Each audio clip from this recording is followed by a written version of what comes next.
Guys, here's a tutorial on how to make a dragon puppet. You need to have colors, and you need tape also, and something to write with. Where's the scissors? Wait guys, I'm gonna find the scissors. You need these things. Colors, something to write with, and tape and scissors. So guys, I'm done cutting this. It is satisfying. Oh, this. I need to cut some first. It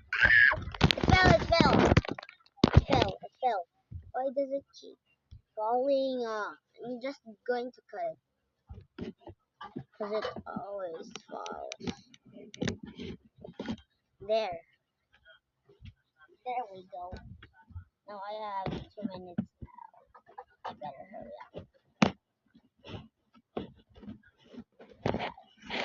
Oh!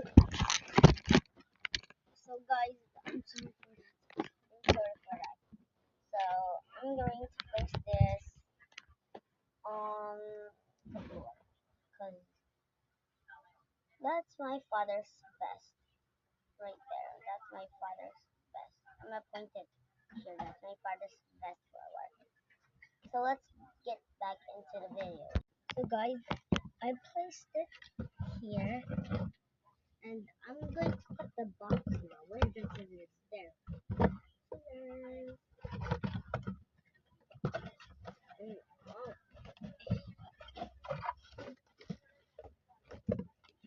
Wait, let me pause it for a transition. Wait, no transitions. Because I have one there, and I have 1 minute left. Guys, I'm tracing my design. Please don't copy mine. If you're done with your design, I'm gonna ink it with this permanent marker because I don't have a whiteboard one. So guys, I've traced my design now and inked it. So you have to trace it. If if it's a cardboard base, fold the cardboard if there's something left and trace it with anything. Markers can work, and pencils. I almost forgot. Please cut your design. So guys, I just deleted one part because it's gonna be 3 minutes. Make the base and tape it. Now that's done.